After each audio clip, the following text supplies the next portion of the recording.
সময় যত দ্রুত শেষ হচ্ছে আমার মনটাও ততই বেশি খারাপ হয়ে যাচ্ছে। আমি গোজোকে অনেক বেশি মিস করব। এই গোজোই আমার সবচেয়ে বেশি ভালো বন্ধু। এই কুয়েতে আসার পর থেকে গোজো ছাড়া আমার আর কোনো ভালো বন্ধু ছিল না। এই গোজোই আমাকে হাসাতো, গোজো আমাকে অনেক সময় দিত। গোজোর সাথে আমার ভালো একটা বন্ডিং ছিল। তো ওরও সবচেয়ে ভালো বন্ধু আমি।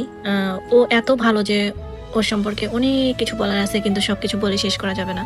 আমি সারাদিন অফিসে থাকি, সকাল 7টা বাজে বের হয়ে যাই, বাসায় আসি 6টার পরে। তো ও সারাটা দিন রুমের ভিতরে একা একা থাকে। আমি যখন বাসায় ফিরি তখন ও অনেক অভিমান করে আমার উপরে। আবার কিছুক্ষণ পরে ঠিক হয়ে যায়, রাগ দেখায়, আবার ঠিক হয়ে যায়। ডাক দিলে দৌড় দিয়ে আসে। তারপর আমি যখন ঘুমাতে আসি তখন লেজ নেড়ে আমার পাশে এসে ঘুমাবে। আর এখন এমন হয়েছে যে আমি অফিসে যাওয়ার জন্য যখন রেডি হই তখন ও বুঝে যায় যে আমি অফিসে যাব। আর ও তখন অনেক বেশি মন খারাপ করে।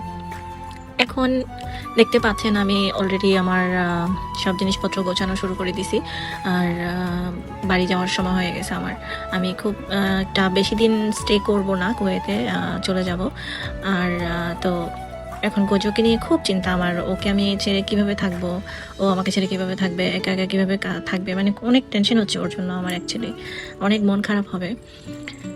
তো যাই হোক, আসলে আমি সহজে পোষা প্রাণী পালতে চাই না, কারণ এর আগেও আমি একটা পাখি পেলেছিলাম। তো ওই পাখিটা আমাকে কাঁদিয়ে চলে গেছে, ওয়ান কাইন্ড অফ। ও মানে উড়ে চলে গেছিলো, হারিয়ে গেছিলো আসলে। আরেকবার পালছিলাম, তখন আমার মা যখন মানে মারা যাবেন, তখন আমরা যখন দেশের বাইরে চলে যাই চিকিৎসার জন্য, ওকে রেখে গেছিলাম। ও মানে বেলকনিতে খাবার দিয়ে খাঁচার দরজাটা খোলা রেখে গেছিলাম। তো তখন থেকে আর ভাবছিলাম যে কখনোই আর কিছু পালবো না পোষা প্রাণী। কিন্তু কুয়েতে আসার পরে কেন যে আমি ওকে অ্যাডপ্ট করছি আমি নিজেও জানি না। আমার তখন আমি জবে জয়েন করি নাই যখন আমি ওকে অ্যাডপ্ট করছি। তো